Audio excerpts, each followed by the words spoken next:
Chris! Hi. Welcome. Thank you. Thank you so much. Can I just officially welcome you as our very, very first guest Thank you. It's an honour. from the hallowed walls of secondary care.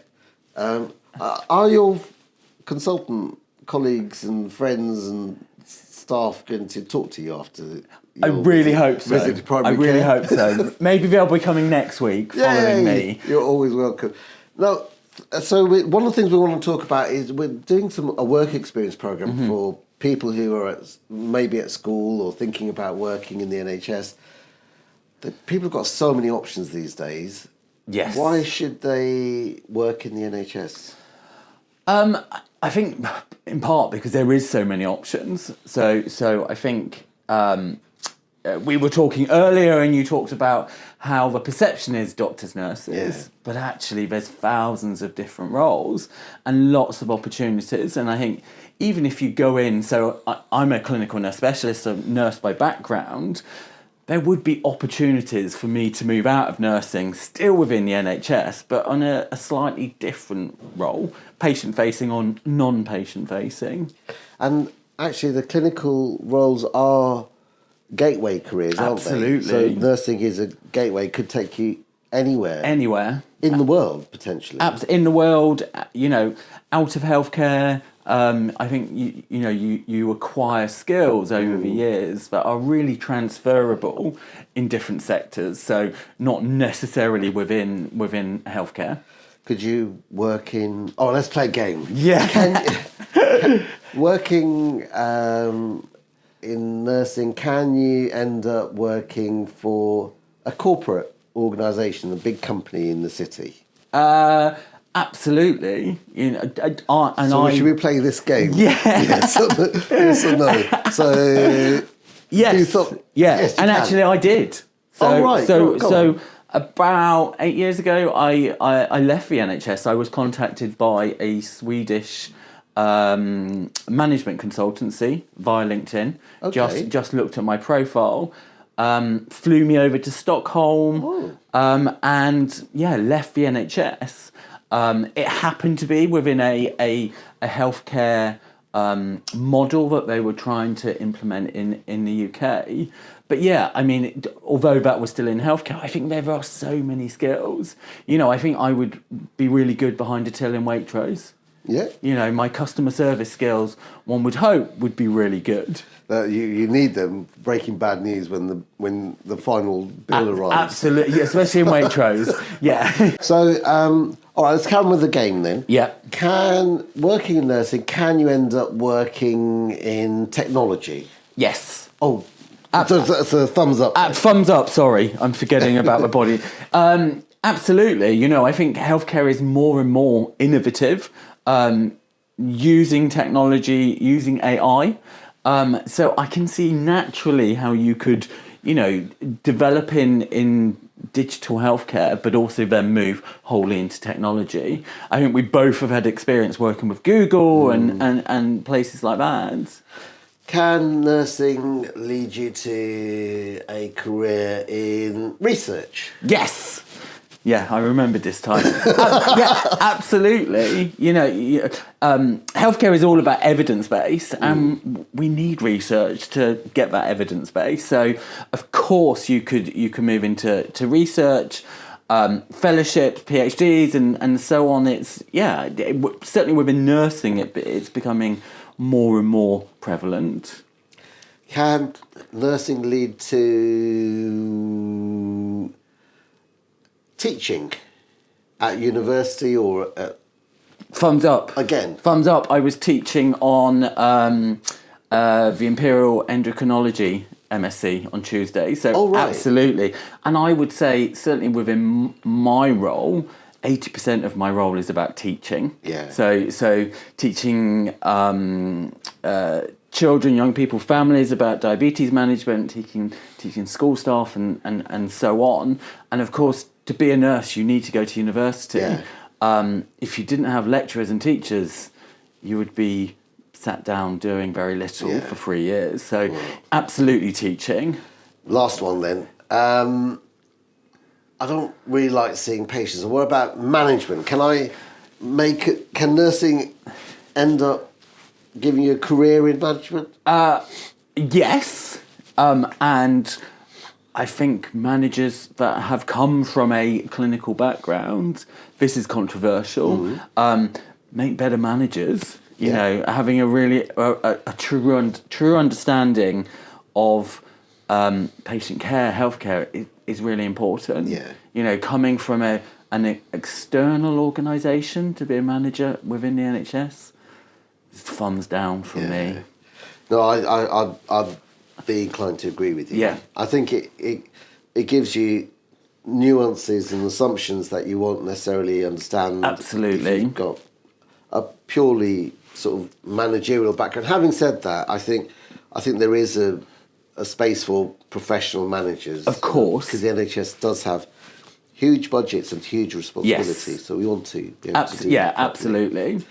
Cool. So and internationally as well, you can work in lots of different countries, can't you? It's a united. You could work for World Health Organization. You could work in charities. Absolutely. Anywhere Red Cross, all, you know, lots and lots of opportunities. So tell us a little bit about your story. You touched on that. Yeah. So I actually grew up wanting to be a doctor. And then my best friend told me that I couldn't do it and not clever enough. Yeah. And actually, prior to that, I told my parents I wanted to help little old ladies crossing the road. I'm not sure that would be a full-time job and pay my mortgage. But then I kind of, as I got older, fell into business and finance. And then eventually went to university and studied accountancy. At university, I developed type 1 diabetes myself, and it was a life-changing diagnosis, which inevitably it is, but also it gave me a real shift in what's important in my life. And money wasn't important all of a sudden. You know, I wanted to work in the city. I wanted to have a super plush apartment in, you know, wherever, but actually that became less important. So I went back to my original plan and thinking, actually, I want to work in healthcare. I remember going to a nurse open day and being told, you've got diabetes, you can't do that. And that was it. Really? That was going to be the job that I was going to do, because you don't tell me I can't do something, I will do it irrespective of. So yeah, I went to nursing school in London, did my training, and I think really my goal was always to be a diabetes nurse. You know, a diabetic diabetes nurse. I wanted to support children, young people, young adults with diabetes, having been through that myself. Do you think it's interesting that you said that when somebody says no or a door closes on you, that it actually makes you more determined? We have a lot of people who have come along to our webinars, and actually life hasn't necessarily been kind, and actually a closed door can make you just think, and give up, and I'm not good enough. Yes. Why do you? I have exactly the same mindset for what it's worth, but why is it that a closed door makes you more determined? I think the closed door analogy kind of, I feel it builds me. It makes me stronger, because I'm going to put my weight against that door until it opens a little bit. That gives me motivation to open it a bit more until the door is open. I think being told no is often the easy answer. It's an easy answer, and sometimes I want to be told no, because then I can walk away, I can go and chill and do whatever I need. But in some areas of really important areas of life, you do have to push, but that pushing makes you stronger. It makes the person that you are. So for me, it was it's changed my life. I don't want to be in the city crunching numbers. I want to be sat here on a Thursday talking to Tal. It's your day off today as well. So, I think there's a really good song by Labi Siffre. Maybe we'll put a link in to a video in the song. Something Inside So Strong. Yeah. Because I think when I'm not sure you're old enough to remember that. I do know the song, yes. But does talk about sometimes when things happen which are unjust or not right, then actually, you shouldn't be defeatist about that. It's actually something that you should encourage you to do things. Absolutely. And that's what we like to do, is try to encourage people to just believe in themselves, actually. So anything is possible, I think. Really, it's your mindset. Yeah. And so was that? So it's funny, like, so you haven't strayed too far from the path of, you stuck to diabetes and type 1 diabetes and specialist, super specialist care in a specialist hospital. Yes. Do you think that was because of the fact that you got type 1 diabetes? I think so. Could you see yourself working in any... We just talked about all the different ranges of career opportunities in nursing. Do you think that... So my career started once qualified. I've worked in lots of different areas. I think on the horizon was always diabetes, but I wanted to get really broad experience, because I think having lived with diabetes, I knew that diabetes, you can live a perfectly happy, wonderful life, but there's lots of nuances to it, and there's lots of ways that it can affect your life. So I thought it was really important to get a broad experience. So I did general paediatrics, I worked in a children's hospice, community nursing, and then worked towards diabetes, but all of the skills that I learned in that 8 years, are really important in my day-to-day job and in how I do it, how I support families. That's really helpful, actually, because it's not that you just stuck to one path and that was it. Because nursing, by definition, you have to do other specialties so that you have a more holistic view of patients and where they are. And despite having done all those things, you still felt the most affinity towards the area that brought you into nursing in the first place. Yes, completely. And I love my job. I can't say it enough. I really do love my job, and often feel very lucky to be doing it. I feel very lucky to work with families, but they invite me in and I invite them in. Would you mind sharing a typical day in the life of Chris? I would say it's really interesting, because we often talk about job plans. And what does your typical day look like? It's impossible, because actually the day that I start within my calendar looks very different to the day at the end of the day when I look at my calendar again. But typically, I'm an early riser. I'm up at 5. 5, couple of coffees, then I drive to a train station, get the train in, often in the office by 7:15, 7:30. That's a golden hour. Are hospitals open at that time? Mine is. So you've got the keys? Yeah, I've got the keys, and that's a golden hour for me. Often I'm in the office on my own, and I can do 8 hours in 1 hour just because I'm very, very focused. But it's about planning my day ahead. So if there's any children, young people on the ward, I will plan when I will see them. And then my personal way of working with families is I see them where they want to see me. So I don't need to see patients in outpatients.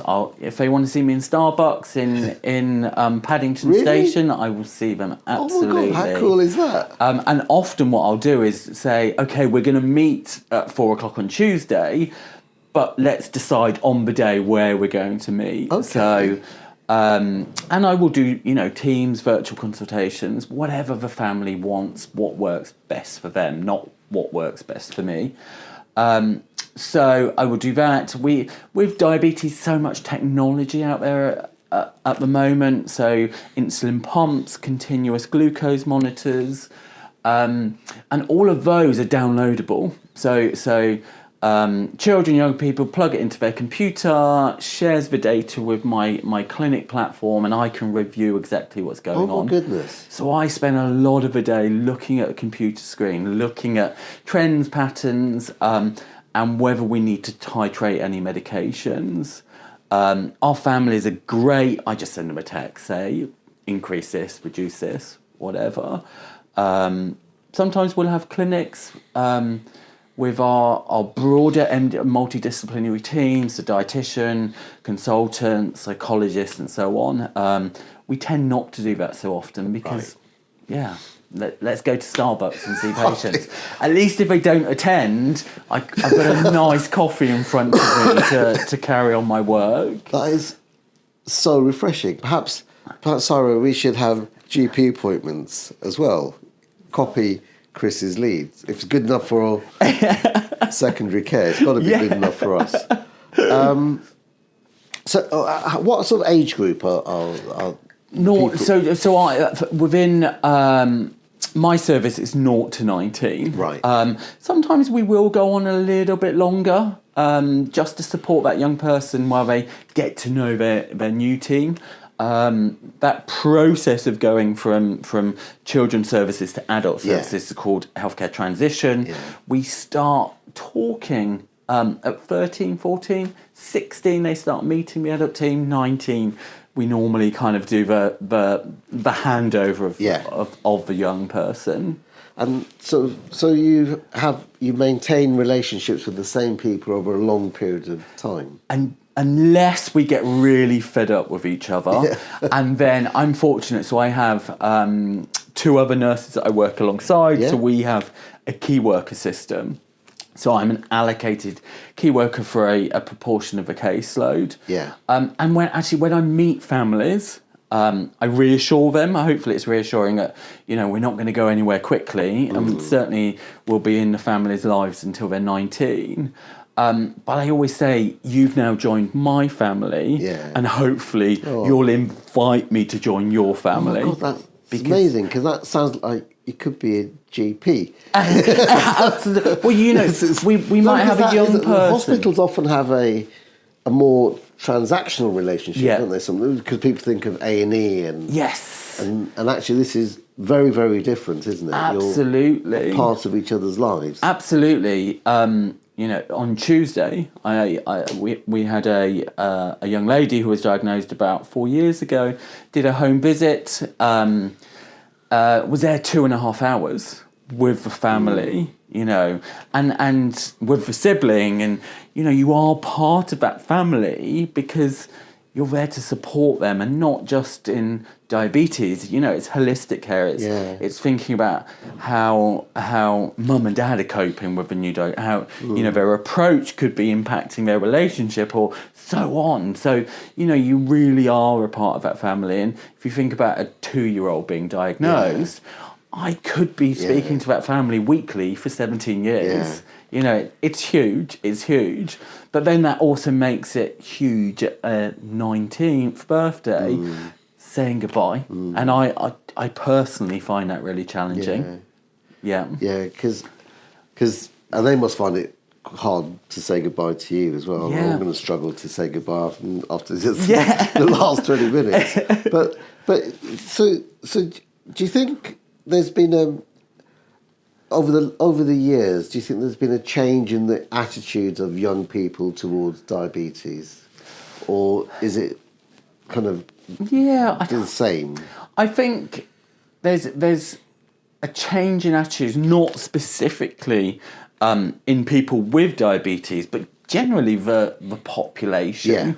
More and more we see on social media, on mainstream TV, this discussion about diabetes, and obviously often quite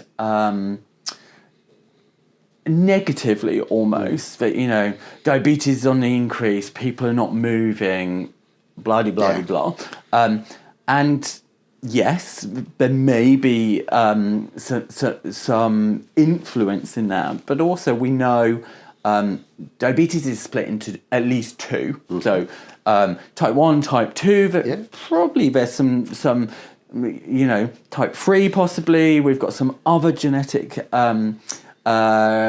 related diabetes conditions. Would you mind just talking through type 1 and 2 and then perhaps a little bit about 3? Yes. So the differences between type 1 and type 2. Type 1 is an autoimmune condition. What does autoimmune mean? It means that our body effectively turns on itself. So our army cells that keep us well, for some reason, then think for cells that produce insulin, which is the hormone used for metabolism of sugar, thinks that these cells are not supposed to be there and start to destroy them. And autoimmune is one of them is diabetes, also celiac, which is a intolerance to gluten, thyroid disease. They're all from the autoimmune family.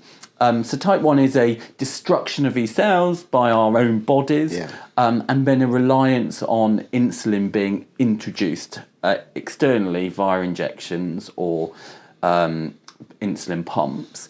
Type 2 is about your body is producing insulin, but actually it's not your body isn't sensitive to it. There's not enough of it. Right. And there are some you don't need insulin necessarily. There are some medications. There are some lifestyle adaptations that you could make to send it back into remission. Whereas with type 1, it's lifelong. You can't cure it. No dodgy website in the US that's going to send you a sugar tablet is going to help. And I think that is a really difficult concept, isn't it? Sort of, because actually nowadays we are getting used to that word remission, which is means that it's kind of there, but it's kind of effectively under control. Yes. Yeah. We see that with with high blood pressure and with type 2 diabetes. But actually, although it's always going to be a part of your life, you're saying that there are ways to live with diabetes, isn't there? Yeah, type 2. Type 2. And obviously with type 1. Yeah. So although when we talk about remission, it's predominantly, it is type 2. Yeah. Type 1, you can, with the support of the technology that we can use nowadays, the modern insulins and so on, it's there. And obviously you need to influence it still. You need to be doing things. Yeah. But it takes away some of that burden. With type 2, obviously, putting it into remission, that's a challenging term, isn't it? Because it's there, it's just probably not impacting you at the moment, but there's always the potential for it to stick its head out. And I can see how that's emotionally really challenging, living with that, knowing it's always going to be there and the potential to arise again. How do people cope with that first conversation that you have when you're kind of with a child and the family and saying, look, basically this is something that's quite serious, but so how do people cope with the psychological aspect of the first initial, because it's going to be a lot to take in, isn't it? A huge amount. I talk to the families and say, okay, your GCSE level now. Tomorrow we're going to get you to BSc, then we'll get you to Masters, and then you'll have your PhD in diabetes when you go home. But often our children and young people are diagnosed out of hours, firstly. So they overnight or weekends. It's always the way, always going to be a bank holiday weekend, so we don't get to meet them for a few days.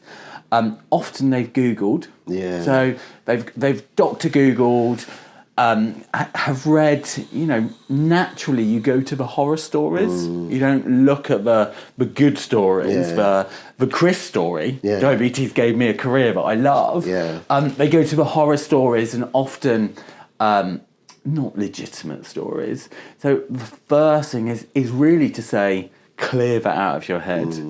It's impossible, but you say it anyway. They're not going to clear it. They're going to come back to that self-research they've done. But then it's about giving families the truth, but also in a sensitive way.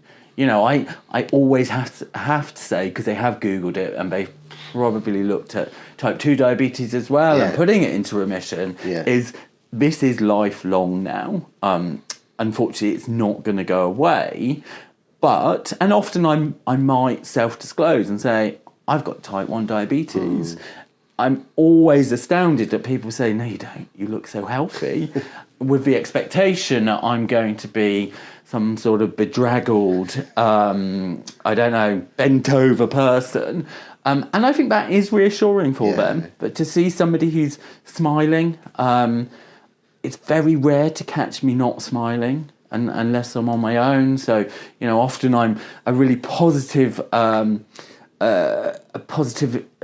don't know what the word is, but vibe, exactly, exactly. That. So I'm becoming familiar with, with trendy words, with the woke words. I learned a variety of cool words from young people who are putting those words into. Absolutely, you do need an urban dictionary with young people. Goats are not to do with things that walk on all fours. What's a goat? Oh, you don't know what a goat is? I don't know what a goat is. You are a goat. What's a goat? I need to know now. A greatest of all time. Oh gosh. Yeah. So that now you know. I had a text from a young person, a 16-year-old yesterday, newly diagnosed again. He asked me what time his appointment is. It was 2 letters, something like SN. Yeah. I had no idea. I had to. What does that mean? It means pretty much okay. And SN means okay. It's not even an abbreviation. It's an acronym for something. You could just write okay, because SN is the same number of letters. Yeah. But I had to put it in my team's team chat to say, what does this mean? And actually, all my colleagues knew. I felt like the old person. But yeah, you need.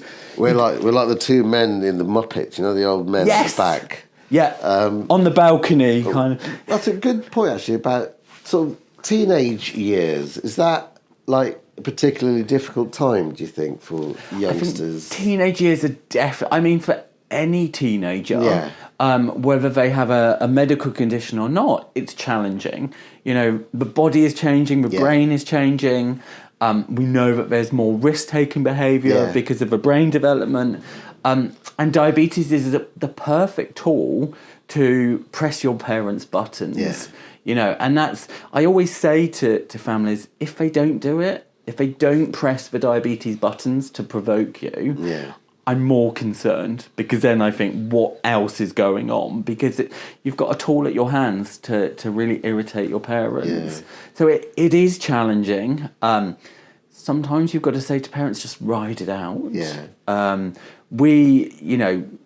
it out in the sense, you take a backward step and we will step forward. So as a nurse specialist, I can support that young person as much as possible. And actually, they're more likely to listen to you than their parents anyway, aren't they? Sometimes.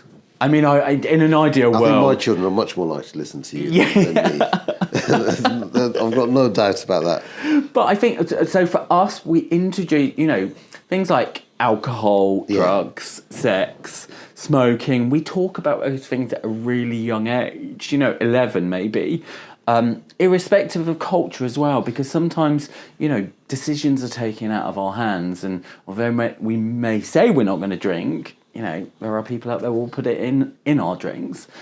So we do talk about it to everybody at a young age.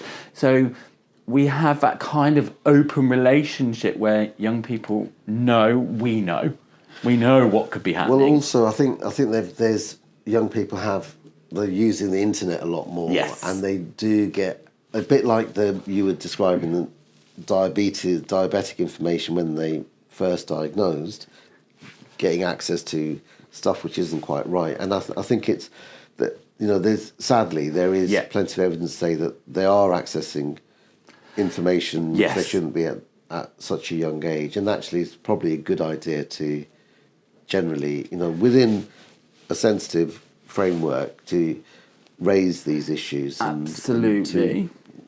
Because, you can talk about it then, can't you? Yeah, completely. It may make people feel uncomfortable, but, you kind of just need to say that you're there, and if you want to talk about things. And that's it. It's a very much the door is open approach. Yeah. And you can talk.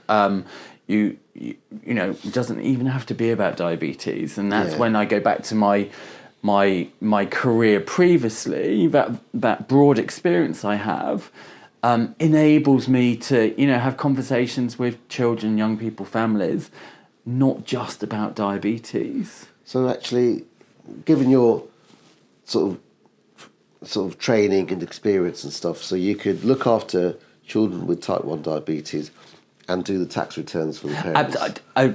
So funny story, I did work for NatWest as a tax consultant for a year, so I could do their tax returns as well. There you go. All in the comfort of Starbucks. In Starbucks, perfect. Using their Wi-Fi.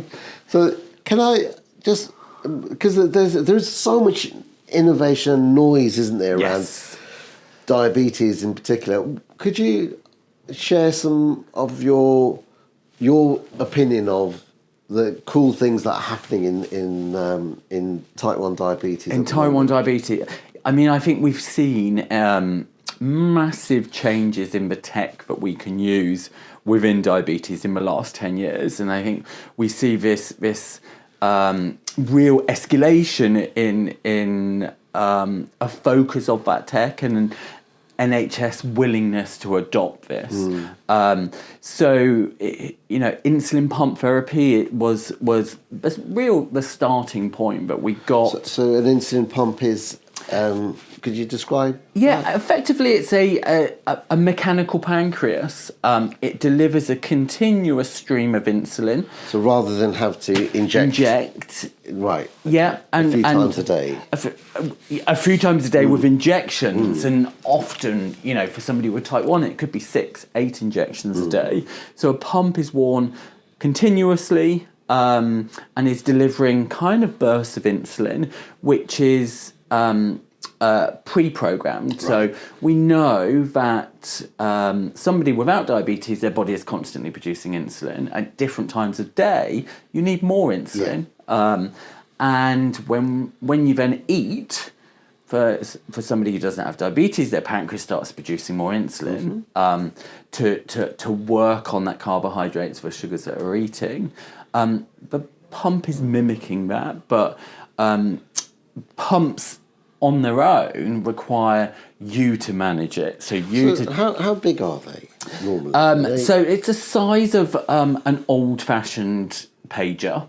Okay. So like a hospital pager, it's that big. It's about that big, and they're battery powered. Some are rechargeable batteries, some are AA, AAA batteries, and it's got a small screen. There's a reservoir of insulin.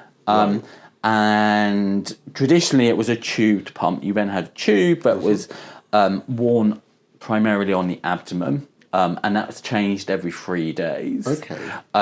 There's newer pods. And how does that sort of pager-sized thing connect to go into the body? So it's called a cannula. Right.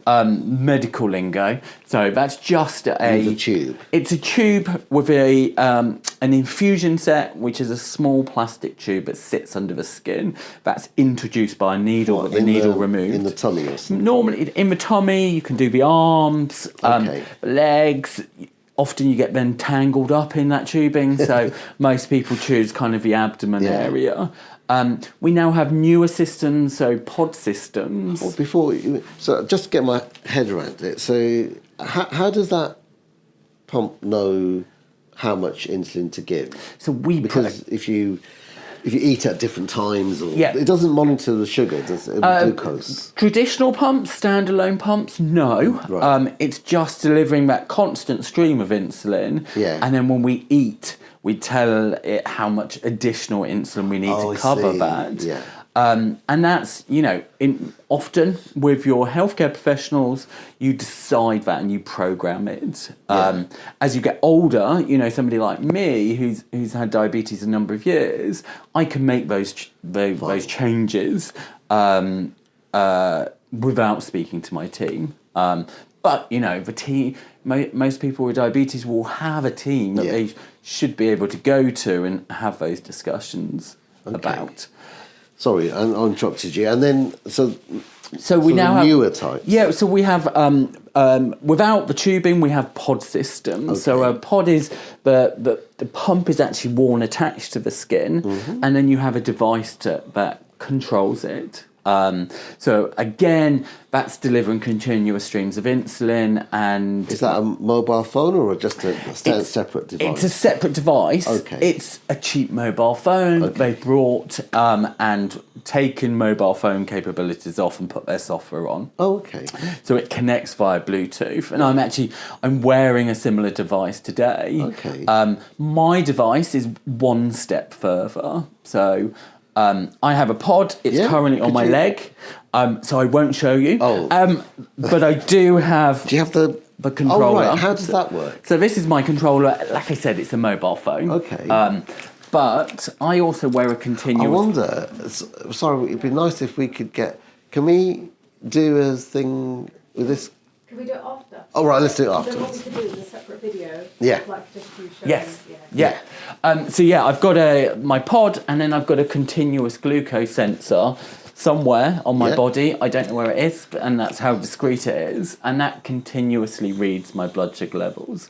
So that is on my phone. And the two are linked together. And on my controller, and there's an algorithm. That's effectively a piece of software. Oh, everyone knows what an algorithm is because they're all on YouTube. Yes. So they're trying to find ways to beat the algorithm. So they might not know what a cannula is. Yeah. But algorithm, they got that covered. They know it. They know it. The devices connect to each other, and then there is some automation. So it's projecting or anticipating what my blood sugar level will be in an hour's time. How interesting. And increasing or reducing insulin accordingly. And it does it kind of pretty much on its own. Isn't that like a bit scary? What if it goes wrong? Yeah, and it can go wrong. It is, as we said, a mobile phone, and mobile phones go wrong. So if it goes wrong, I have to revert back to injections. The company that produce all of this tech are great. They're really patient focused. I had my controller broke about 4 weeks ago. My pod is still running, so it's still delivering insulin. So it wasn't like an urgent thing that I had to do. But the company got me a replacement within 2 hours, which is phenomenal. Yeah. They obviously don't use couriers that we all use for our home shopping, because then we may never get it. So it's scary being reliant on something, but at the same time, the benefits are massive. There's also the device learns about me. So if it knows my blood sugar levels, I'm very sensitive to insulin late afternoon. Right. The system will learn that and will reduce the amount of insulin it's producing or giving me. And you as a clinician can access all of that information from the hospital? Yep, and that's probably my favourite thing about the system. I spend my life chasing young people to download their devices. Yeah. With this device, it's got a SIM card in it. Yeah. And that is a worldwide SIM card. So no matter where they are in the world, that data goes up to the cloud, a cloud-based platform, and I can log in and review that data. But I suppose the missing piece in all of that is what they're doing, like whether they're exercising or eating and stuff. So yes, is that the gap where you can't find it hard to interpret the results? Absolutely. I mean, certainly. So with the system, you still need to tell it when you're eating. So you still need to say how many grams of carbohydrates you're eating. As a teenager. That's challenging. It's not happening, is That's it? challenging because they sleepwalk to the fridge and forget about it, apparently.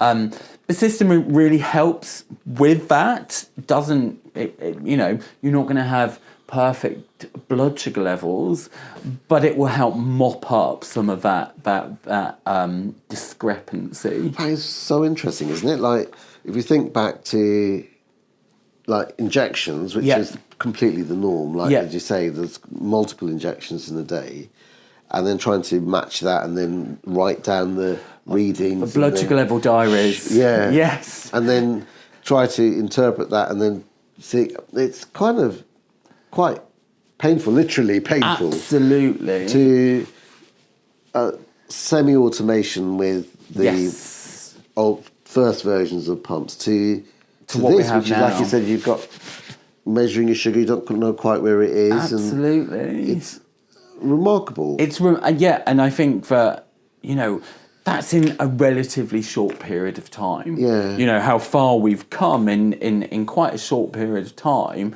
So where we'll be in 10 years, who knows? Well, you don't need to take your trousers off, but if this were live, we would ask people if they did want that to happen, and then Chris would have to comply, but it's not. So just to give, so the old-fashioned one is, say, that big, about the size, half the size of a phone, ish. And how big is the newer one? So the pod itself is probably about this big. Okay. So and half the size again. Yes, and quarter the size of the it's phone. oval shaped, and it sits off the skin about 1.5 centimeters. It doesn't like hurt or rub or anything. Not at all. Not at all. It's there. I mean, there's more versatility. It's like something in your pocket, basically. Absolutely. Yeah. And I think that's. I previously was on a tubed pump. Yeah. You know, and that was always in my pocket. So transitioning to something quite I'm always thinking, where's my pump? And then I realise I'm on a pod now. But yeah, you learn very quickly once you get attached to something. Yeah. You know, effectively, it's like my left hand. Yeah. You know, it's part of me now. It's part of my body. I think that's remarkable, isn't it? It is. In just a relatively short period of time. Yeah. Because there is a lot of innovation-y stuff. Otherwise, there's a lot of stuff actually, Chris, around supporting behaviour change as well, isn't there? Yeah. What are your thoughts on, because there's a whole plethora of wellness stuff, but also coaching stuff. Absolutely. What are your views on that, the good, the bad, and the indifferent? So I mean, it sounds like I'm 460 years old because of all my different career choices, but when I worked for the Swedish management consultancy, that was bringing over coaching to the UK. Oh, I see. So that was coaching patients predominantly with long-term conditions. So they had an algorithm that was... another algorithm. Another algorithm. We all know what that means. That plugged into hospital systems to pick up potential A&E, accident emergency attenders. So those patients that are kind of going into hospital frequently. So their algorithm highlighted them, and it was a part of a research project. And we invited them in for a pre-research meeting, consented, and then they were put into a control or intervention group. And the intervention was actually speaking to these people, and you know, not just looking at their health needs, but social needs, housing, looking at the support networks they have, looking at finances. So our remote discussions was not just about the health, or of course we signposted and navigated them through the NHS as well. And it was much more about those behaviour changes that, you know, instead of waiting until, I don't know, Friday, 6 p.m, and just having to go to accident emergency, maybe, you know, being proactive before it gets to that point and avoiding those prolonged stays in hospital or in accident and emergency. And as you said, type 1 in particular, it's not the individual patient, but it's the whole family around them. Yeah. And did that make much difference then? What sort of impact did that have? A huge difference. And for this role, I actually left the comfort zone of diabetes in children and young people. It was 18 plus. Oh, I see. And it was, everybody. And actually, this was based in York at the time. And it really helped. And I had, some massive success stories. I left actually after about 18 months. I wanted to get back to diabetes. But I think there was about a 50% reduction. In ED attendances, emergency, in the control versus intervention group, and that was a human being calling somebody, just checking in once they've done the baseline of working out where they were, and time limited, so it was 3 to 6 months. Do you think like AI and stuff can help automate a lot of that? Yeah. I think AI... The coaching element. I would say no, because I think that human voice is really important, but we know robots can mimic human voices. So never say never, but I think that kind of that personal approach... See, there was a little... This is a long time ago now. There was a little study done... I can't remember what the dog is called. A Japanese dog. I can't remember. It's a little, not a big AI thing, but it was just a dog that was just being cute, basically. Yeah. And it was a toy, and obviously people knew that it wasn't a real dog. Yes. It was, and they still felt better for it. So I don't know. I just putting it out there. I just think, even if people know that it's not a human being, if it's still saying you some connection with somebody, it makes sense. Maybe, I don't know. Yeah, I mean, I think AI is going to be a big thing, in the future. We know it's starting, different algorithms again, reading X-rays and things like that. I think within diabetes there'll be AI around interpreting patient downloads and their blood sugar levels, looking for pattern recognition and things like that. I just think it would be sad if we couldn't have a human voice to support people that need it, as opposed to a robot. But I can see, a robot can probably speak to 4,000 people at the same time, whereas one person can only speak to one person at a time.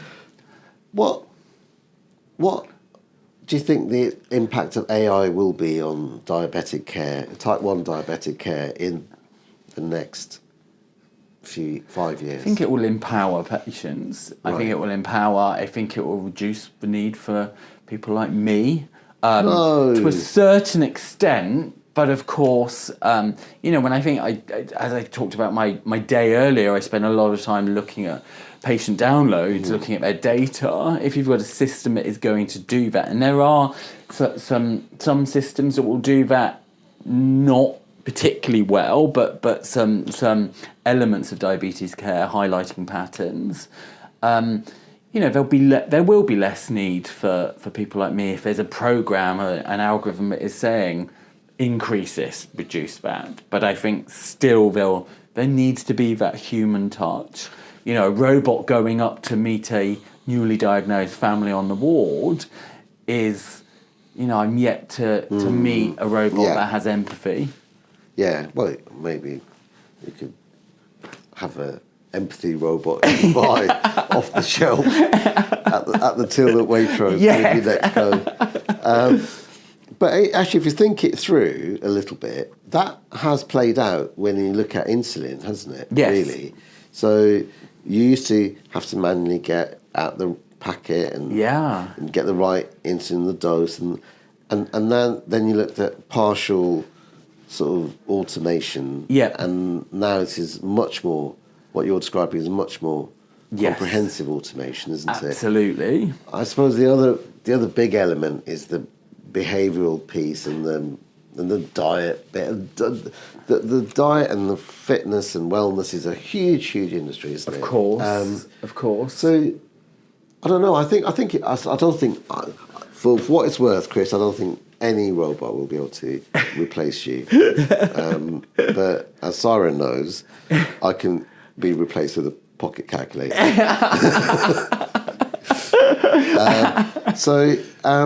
But I think I wonder if the first benefit might be for you actually as a healthcare professional, where you can spend more time with where you're needed. Yes. And to help to guide and support. And actually, if this system is not functioning properly, then you might be able to spot things that suggest that something is not quite right. Yes. And so actually, I think it's probably going to make your life easier as well. I think so. I do feel that actually already. When I think about how we used to manage and support children and young people with diabetes, my life is easier now. Just as I said earlier, I used to spend my days chasing people to download their devices, and now with this device, it's there. They don't need to do anything, and it means, it has a positive impact on my relationship, because if I'm constantly chasing them, they're going to get annoyed at me. They've got other things to be getting on with. So instead of feeling that, I'm always on their back, we can now have positive, fruitful conversations. Yeah. And actually there is this potential where you can message people when you're free and they can reply when they're free. And as long as it's not urgent, then it kind of works. Absolutely. For both. Yeah.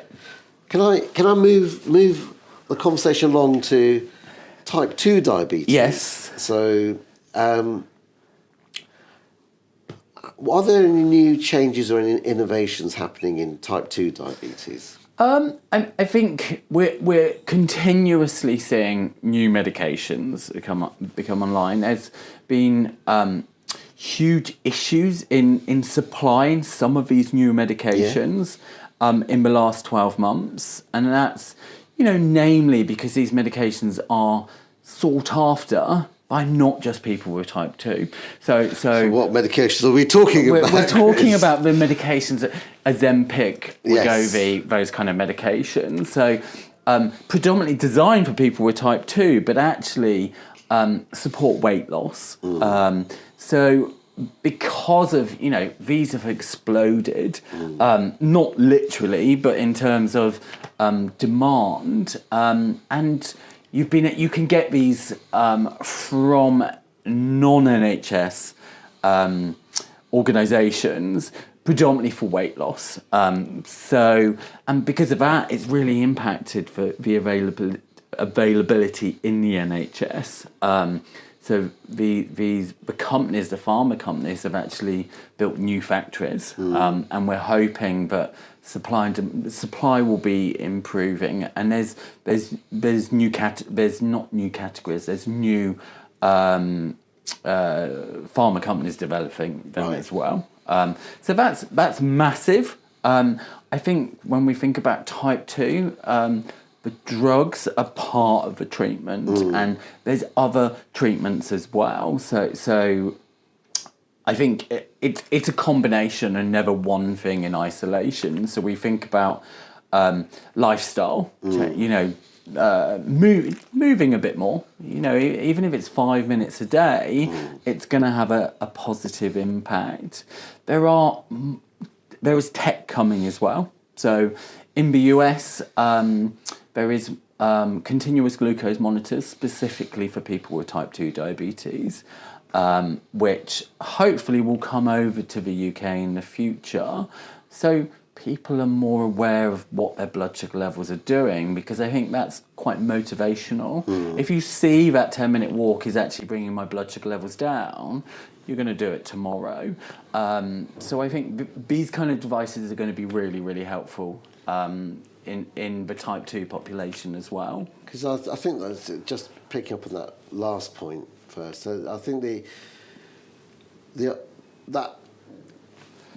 continuous glucose monitoring is can really help support that behaviour change, can't it? Absolutely. You just kind of, you know something is real-time feedback. Yes. And it's, I mean, to be honest, I don't really know how it all works. How do you constantly measure glucose all the time? So so traditionally, what people with type 1 or type 2 diabetes would be doing is a capillary blood Yes. test. So finger pricking, squeezing their blood, feeding it into a machine, or those of us old enough will remember we used to dab it onto that was me. Yeah, and then we had to match it to the colour. Yeah. It wasn't particularly accurate. We had the blood glucose machines, which are more accurate, but there's still some variation. So that's reading blood. What the continuous glucose meter is reading interstitial fluid, so the fluid in our subcutaneous tissue, and that is great. There are some downsides. So it's not capillary blood, so there's a lag time.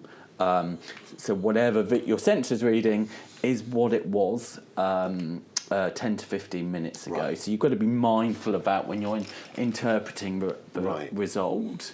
But there are, devices stay in place for, depending on the device, from 7 to 14 days. So if you think people with type 1 may be tested 8 times a day. For parents of young children, probably frequently throughout the night as well. These devices, it's one. You're doing it once every 2 weeks maybe. So massive improvements. Some downsides, you've got the data overload. Yeah.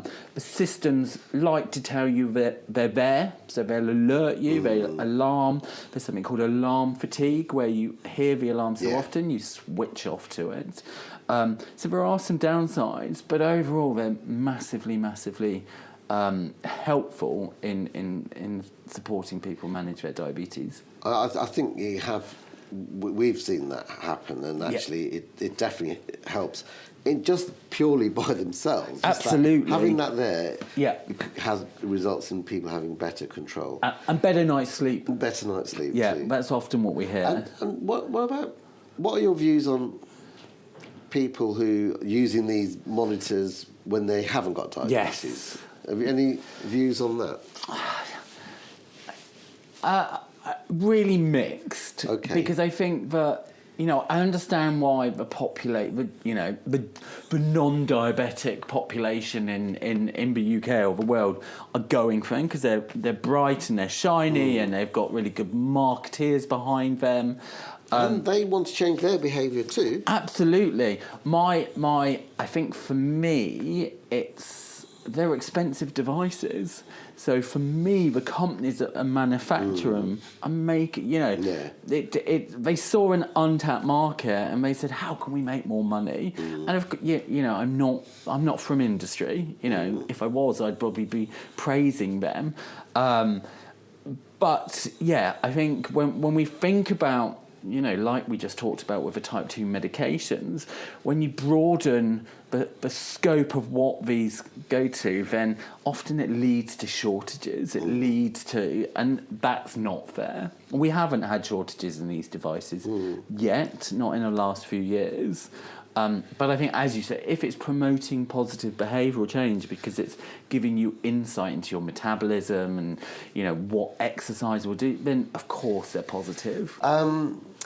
Chris, can I ask you, going back to the weight loss treatments, could you say a few words about the different types of treatments available and what the differences are between them? Pretty much they all do the same thing. Yeah.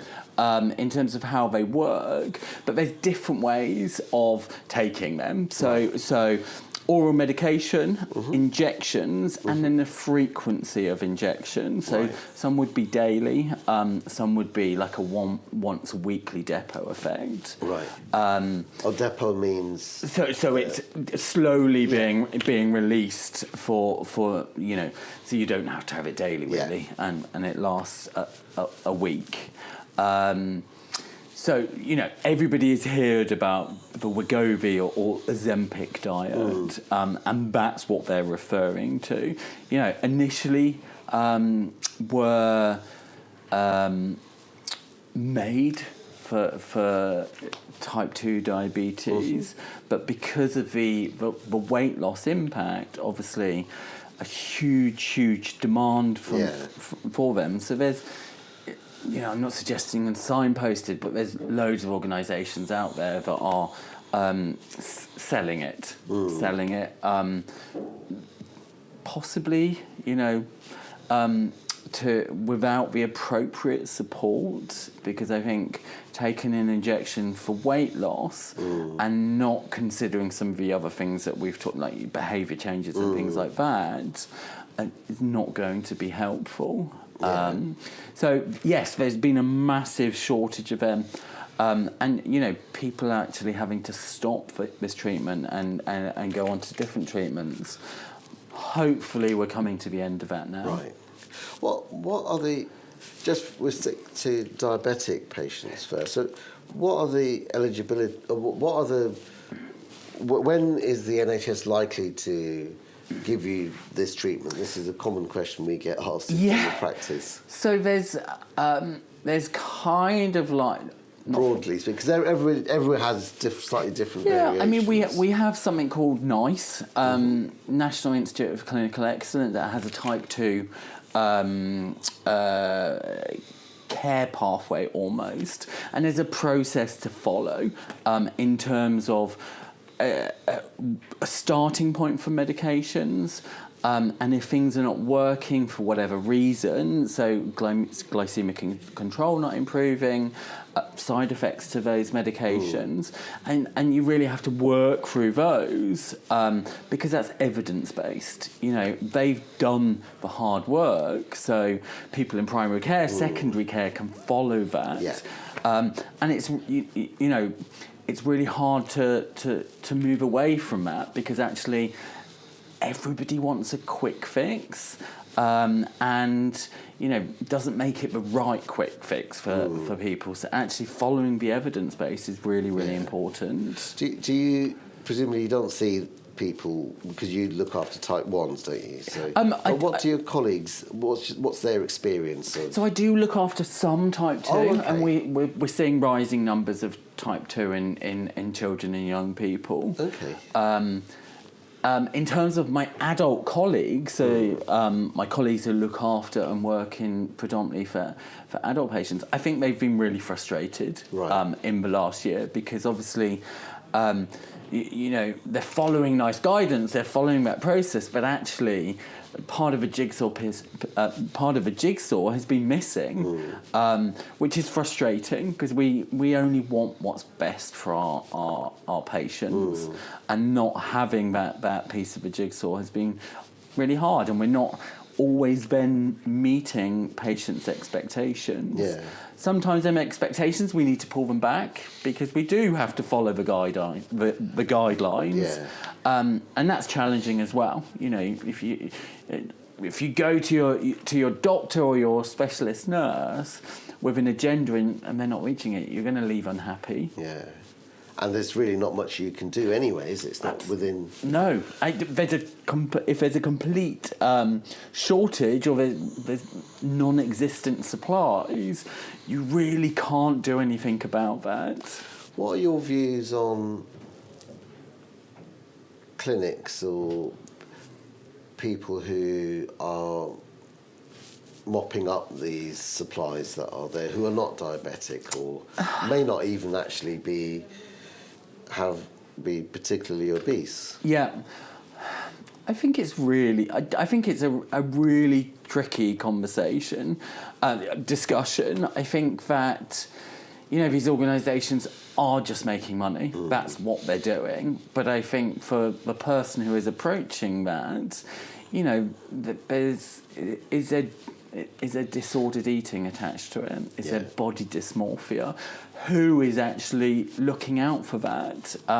Because these organisations are taking the cash and sending sending the medication, but what's happening in the middle? You know, who's supporting that? I think the organisations say they're offering coaching. I know somebody who's taking this, and I had to take a photo of them yesterday. That's their follow-up. They have to send a photo every 3 months. I don't think that's particularly a good follow-up. I would like to know what their medication counselling is like. Yeah. What are they talking about? Or is it, here's your medication, what's your visa number?